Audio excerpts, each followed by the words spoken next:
상품과 사람의 차이. 우선 무엇인가를 얻기 위해서는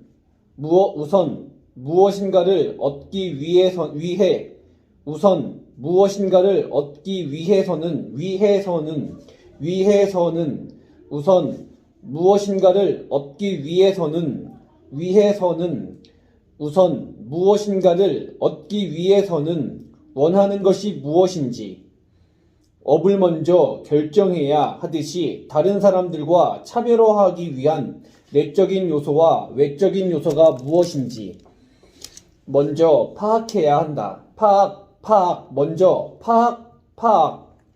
먼저 파악해야 한다. 내적인 요소는 기업이 지속가능 경영을 위해 미션과 비전을 설정하듯이 개인도 자신의 가치관이 투영된 사명문을 작성하고 목표를 설정하며 자신의 정체성을 명확하게 정의해야 한다. 또한 배움을 통한 지식 습득을 게을리해서는 안 된다.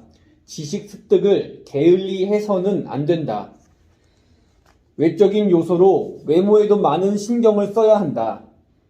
심리학자인 알버트 메라비언에 따르면 상대방을 평가할 때 55%가 시각적인 요소에 의해 결정된다고 봤다.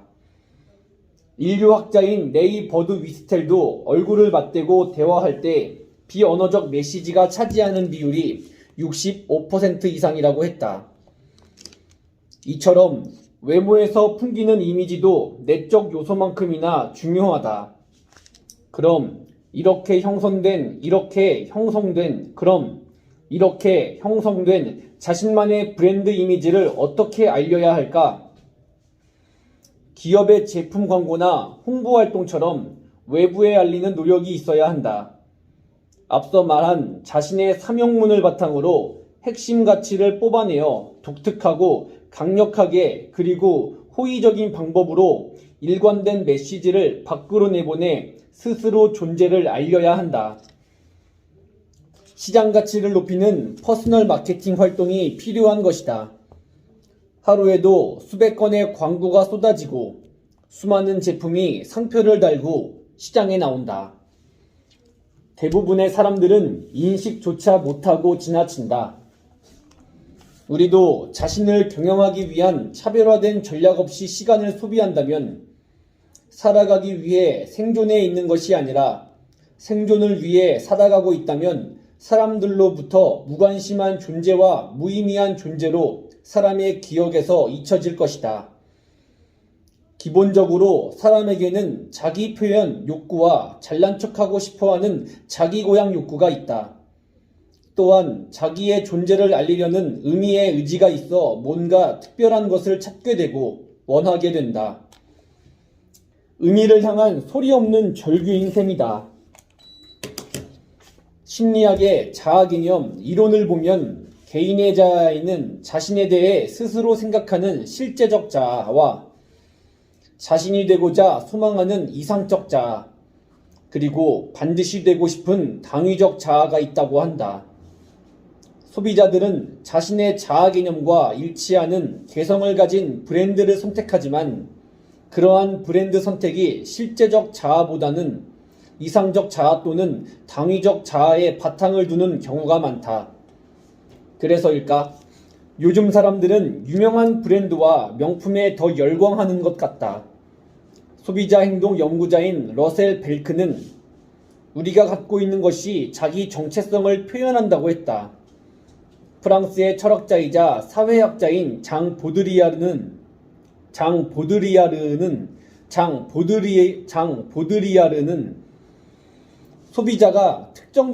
소비자가 특정 제품을 소비하면 유사한 급의 제품을 소비하는 소비자 집단과 같아진다는 파노플리 효과를 언급하면서 명품이 현대사회를 다시 계급사회로 나눈다고 설명했다. 명품이 제품이나 서비스의 품질, 우수성을 인식할 수 있는 게 하는 것이 사실이다. 또한 구매에 따른 다양한 위험을 줄일 수도 있다. 그리고 계급이 무너진 요즘 시대에 명품이 지위와 지위와 신분을 대체하는 수단이 되어 사람들을 명품에 열광케 하는 것 같다. 자신감 결여, 불안감 또는 열등감 해소와 자존감 회복은 물론 스스로를 위로받는 보상 방법으로 명품을 찾기도 하고 부자나 연예인의 소비 형태를 무작정 따라하기도 한다. 사람들의 불만이 열등감이 아니라 무가치함, 즉 무의미하고 공허한 느낌에서 올 수 있고 그 진공을 메우기 위해 브랜드에 의존하는 경향이 강하다고 볼 수 있다. 브랜드에 의존하는가, 자신의 가치를 키우는가. 인간은 스스로를 이해하는 자아상, 그리고 자아상에 대한 신뢰인 자신감과 자존감이 필수적이다. 나의 가치를 명품을 활용해서 드러내는 것과 명품이 없이는 나의 가치를 증명할 수 없는 것은 하늘과 땅 차이다. 미네소타 대학교 연구팀에 따르면 8에서 18세 어린이와 청소년 250명을 대상으로 진행한 조사에서 무엇이 나를 행복하게 하는가라는 질문에 자존감이 높은 아이들은 비물질적인 항목을 선택했고 반면 자존감이 낮은 아이들은 소유와 관련된 항목을 응답했다. 브랜드 제품에 대한 애착은 역설적으로 자존감이나 자기 효능감을 높이려는 시도라 할 수 있다. 마케팅 대상에 사람도 포함된다. 그래서 퍼스널 브랜딩, 휴먼 브랜딩, 노년의 자기다움이라는 뜻으로 실버 브랜딩이라는 말도 생겨났다. 그러나 진정한 자신의 브랜드는 외부의 치장으로 만들어지는 것이 아니라 관계성, 상호 신뢰성 등 무형의 가치를 통해 구축된다. 따라서 자기 차별화 포인트를 내면의 명품화로 설정해야 한다. 외부 미보다 내부 미가 우선이다. 제품은 공장에서 만들어지고 브랜드는 마음에서 만들어진다는 말이 있다. 그러나 자신의 가치를 만드는 것은 스스로의 할 일이다. 남의 것을 가지고 아무리 자신을 치장해 보아야 그것은 눈속임에 불과하다. 비싼 상품은 가격이 비싸서 비싼 것이 아니라 높은 가치를 갖고 있기 때문에 높은 가격을 받는 것이다. 나는 다른 사람들이 수고와 비용을 들여서라도 흔쾌히 만나고 싶은 사람일까? 다가올 미래를 위해 필요한 것들. 너는 왜 그렇게 열정이 없어? 열정이 없어요. 뭐야, 그걸 말이라고 해? 열정페이 주시면서 뭘 바라시는 거예요? 열정페이 주시면서 뭘 바라시는 거예요? 뭘 바라시는 거예요? 열정 하나면 철근도 씹어먹을 수 있는 젊음이라고 한다. 그러나 요즘 젊은이들에게는 녹록하지 않는 현실이다. 젊은이들이 이렇게 힘이 없는데 미래는 어떻게 살아가야 할까? 코로나19 시대를 살면서 세상을 등지는 청춘들이 많아졌다. 참으로 애석한 일이 아닐 수 없다. 그렇다면 이들에게 무슨 이야기를 해줘야 할까? 그럼에도 불구하고 미래를 살아갈 주역들에게 보탬이 되는 내용을 정리하고 싶었다. 이어지는 글은 크게 두 가지 테마로 정리할 수가 있다. 첫째, 단순한 지식보다 상상력이 중요하다. 통합형 인재상을 요구하는 미래 인재는 어떻게 준비돼야 좋을까? 1차 세계대전 중 미국 시카고의 한 신문은 자동차 왕 헨리 포드를 무지한 평화주의자라 보도했다. 포드는 이에 반발해서 그 신문사를 명예훼손으로 고발했고 신문사 측은 법정에서의 포드의 무지를 증명하기 위해 독립전쟁 당시 미국에 파병한 영국의 병사의 수는 얼마입니까와 같은 단순한 질문을 계속했다. 이에 포드는 지금까지 질문받은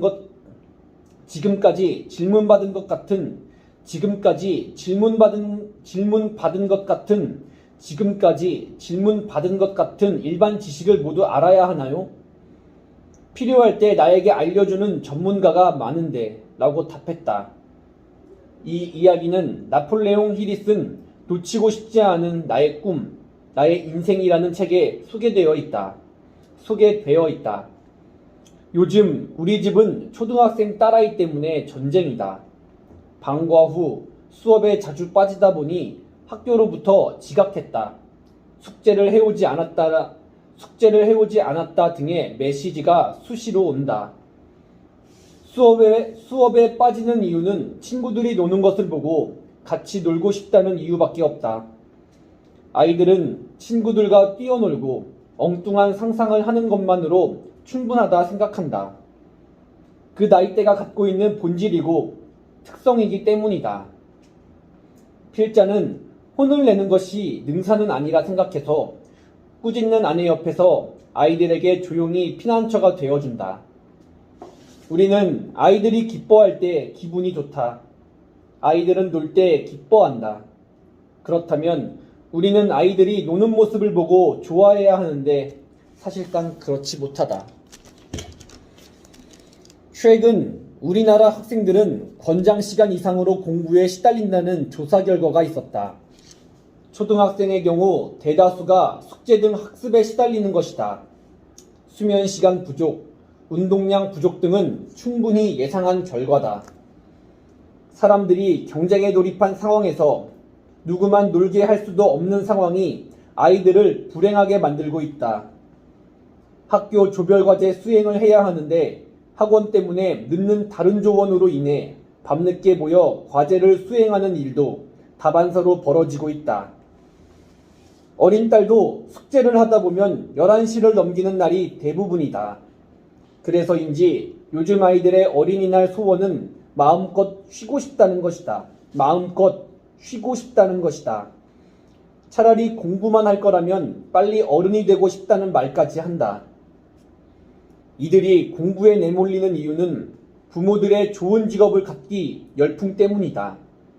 20년 후에는 지금 일자리의 47%가 사라질 것이라 한다. 지금 아이들은 미래에 없어질 직업을 보고 공부에 내몰리고 있다. 이 시점에서 염려스러운 것은 획일화된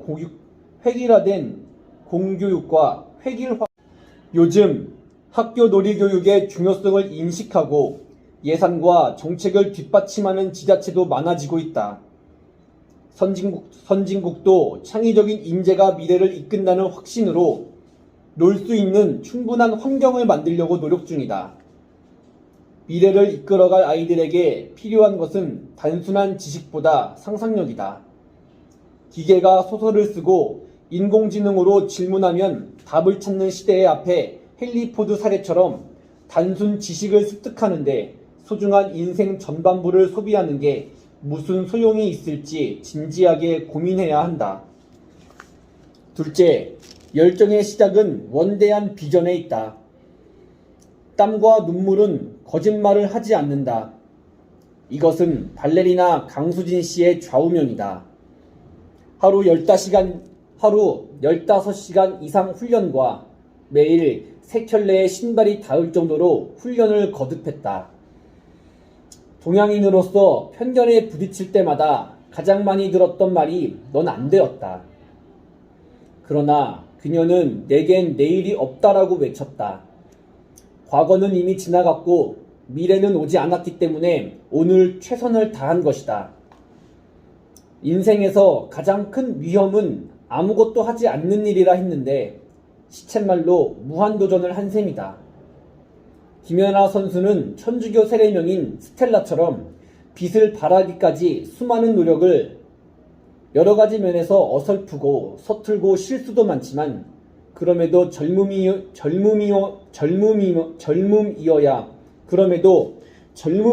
하는 이유는 뭘까? 바로 도전과 열정에 있을 것이다. 수많은 노력을 계속했다. 얼마나 연습을 많이 했던지 4개월은 신어야 하는 스케이트화가 일주일을 버티지 못하고 망가질 정도였다. 아이스링크가 부족해 다른 사람들이 없는 시간에 공용 스케이트장을 쓰기 위해 새벽에 일어나 연습했다. 매일 점프하고 넘어진 횟수만 해도 연간 수천 번이 넘었다. 영국 하트버드셔 대학교 심리학과 리처드 와이즈먼 교수는 성공과 실패의 관건은 계획의 존재 여부라고 했다. 세계적으로 성공한 사람들은 세계의 최고가 되겠다는 목표가 뚜렷했고 목표한 바를 이루려 흔들림 없이 노력한 결과에 최고의 위치에 올랐다. 노력은 습관이었다. 일상의 작은 습관이 큰 차이를 만든다. 머리 좋은 사람은 노력하는 사람 못 이기고 머리 좋은 사람은 노력하는 사람 못 이기고 노력하는 사람은 즐기는 사람 못 이긴다 라는 말이 있다. 못 이기고 노력하는 사람 못 이기고 못 이기고 이기고 노력하는 사람 못 이기고 못 이기고 이기고 이기고 못 이기고 노력하는 사람은 즐기는 사람 못 이긴다라는 말이 있다. 아무리 머리가 좋아도 노력하지 않으면 아무것도 이룰 수 없다. 모든 일에 즐기는 자세로 꾸준히 임하다 보면 어느덧 최고의 자리에 오를 것이다. 영리한 머리를 가지고 태어나지 않았더라도 끊임없이 훈련하고 연습하면 자기 분야에서 고수가 될 수 있다. 능력이 부족하다고 판단되면 남들보다 더 많은 시간을 투자하면 된다. 내일을 위해선 오늘을 투자해야 한다. 목표로 가는 길에는 많은 유혹이 도사리고 있고 주위 사람들도 고운 시선으로 보지 않을 수 있다. 시간을 뺏는 사람이 있을 수도 있다. 그럴 때는 특히 더 경계해야 한다. 시간만 빼앗기는 것이 아니라 꿈까지 빼앗길 수 있기 때문이다. 시간을 잘 관리하면서 뜻하는 바를 실행해야만 한다. 영국 원스턴 처칠 전 수상의 옥스퍼드 대학 졸업식 축사는 많은 이들로 하여금 오랫동안 회자되고 있다. 포기하지 마. 절대로 포기하지 마. 절대로 포기하지 마. 그가 졸업생들에게 전하는 짧지만 강력한 메시지였다. 글로벌 무한경쟁 사회에서는 지식과 역량도 중요하지만 미래에 대한 비전이 매우 중요한 경쟁력이다. 매우 중요한 경쟁력이다. 비전 없는 도전은 나침반 없이 감행하는 무모한 항해와 같다. 해당 분야의 최고가 되는 데에는 열정이 밑거름이 된다. 일만 시간의 법칙은 배신하지 않는다. 꾸준함과 끈기를 당해낼 재간은 없다. 열정의 시작은 원대한 비전에 있다. 실천은 생각에서 나오는 것이 아니라 책임질 준비를 하는 데서 나온다. 다트리 본회퍼. 책임질 준비를 하는 데서 나온다. 실천은 생각에서 나오는 것이 아니라 책임질 준비를 하는 데서 나온다. 책임질 준비를 하는 데서 나온다. 실천은 생각에서 나오는 것이 아니라 책임질 준비를 하는 데서 나온다. 음식, 시민. 안전한 노후를 준비하는 방법. 본격적인 100세 시대가 도래하였다. 인구 절벽 사회가 되면서 피부로 느껴질 만큼 노년 문제는 성큼 다가와 있다. 어떻게 대비하고 준비하는 것이 좋을까? 자세히 살펴보아야 할 것이다. 통계청의 100세 이상 고령자 조사 집계 결과를 보면 2010년 11월 현재 100세 이상은 여성 1580명, 남성 256명으로 총 1836명이었다. 2005년 총 961명보다 91.1% 늘어났다. 참고로 통계청의 2014년 청소년 통계를 기준으로 9세에서 24세에 해당하는 청소년 인구는 983만 8천명으로 전년보다 20만 1000명 줄었다. 청소년 인구가 차지하는 비중은 15.9%로 19.5%로 1978년 36.9% 정점 이후 지속해서 감소하고 있다. 2060년에는 501만 1000명으로 줄어들 것으로 예상하고 있다. 이런 상황에서 우리나라는 노인 빈곤율 1위, 노인 자살률 1위의 국가다. 유엔의 세계인구 고령화 보고서에서는 100세 장수가 보편화된 시대를 의미하는 호모 헌드레드라는 새로운 용어를 사용했는데 앞으로 다가올 장수 시대를 맞아 이에 대한 인식을 새롭게 해야 할 것 같다. 이와 관련하여 앞으로 기다려지는 노후를 위해 준비해야 할 몇 가지 방법들을 소개하고자 한다.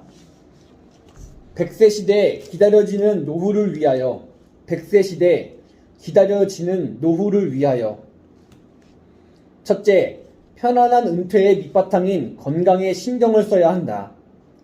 건강을 잃으면 모든 것을 잃는다. 노년에는 잃는다.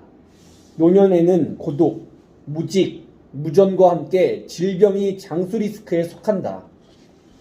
우리나라의 기대 수명은 80대가 넘었으나 건강 수명은 70세로 10여 년 전을 질병을 앓고 있는 셈이다. 질병에 따른 의료 비용을 고려하면 기대 수명뿐만 아니라 질병 없이 건강하게 살 수 있는 건강 수명에 더 많은 관심을 둬야 한다. 둘째, 취미, 여가 또는 직업을 가져야 한다. 노후에 무료함을 달랠 수 있는 취미나 여가 등을 가질 것을 제안하고 싶다. 최근에는 SNS에 관심을 갖는 분들이 많은데 배우기 쉬운 데다가 친구 관계를 확장하기 좋으니 생활의 활력소로 삼아도 좋을 듯 싶다. 셋째, 자기개발에 힘써야 한다. 고용노동부에서 발표한 2010년 말 300인 이상 사업장의 평균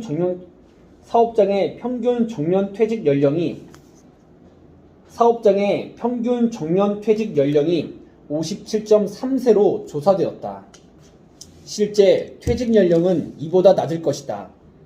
은퇴 후 앞으로 30여 년을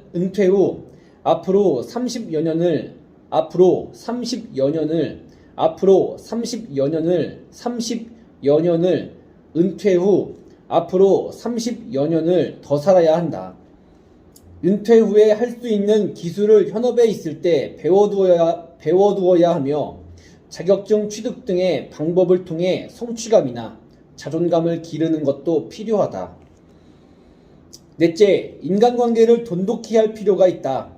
노후에도 배우자, 친구나 가족과의 친밀한 관계를 꾸준히 유지하여 정서적으로 안정을 유지해야 한다.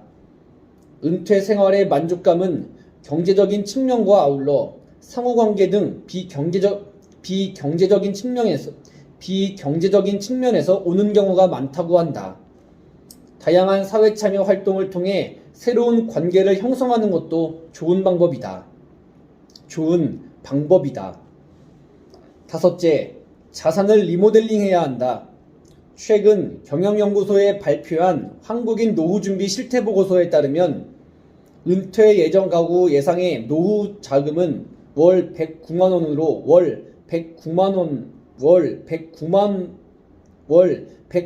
원으로 필요 자금인 235만 원의 절반 수준에 못 미친다. 다른 연구기관에 따르면 은퇴 후 여생을 위해 필요한 총 예상 금액은 6억 원 정도라고 하는 조사 결과도 있다. 우리나라의 자산 구성은 70에서 80%가 부동산 자산임을 고려하면 부동산을 줄여 금융자산으로 전환하여 노후 생활비로 충당할 준비를 해야 한다는 결론을 얻을 수 있다. 늙어가는 것도 서러운데 사회적으로 냉대받고 있는 것은 아닌지 돌아보게 한다. 옛날처럼 권위도 서지 않고 잔소리만 많다고 여기는 젊은이들도 많다. 노인들은 살아온 날들이 많으니 살아갈 날이 많은 젊은이보다 할 얘기가 많을 수밖에 없다. 노인들한테 뭐라 하지 마라. 내가 갈 길이다. 젊은이들한테 뭐라 하지 마라. 내가 걸어온 길이다. 는 말이 있다. 한 번은 입장 바꿔서 생각할 필요가 있는 대목이다. 노인의 기대 수명이 1980년 65.7세에서 2010년 80.8세로 10년마다 평균 5세씩 증가하고 있다. 준비 없는 100세는 우리에게 축복이 아니라 재앙이다. 노후가 불행한 일이 되지 않고 기다려지는 노후가 되도록 각자의 상황에 맞춰 목표를 분명히 하고 은퇴 후에는 정말 하고 싶은 일을 할 수 있도록 노력해야 한다.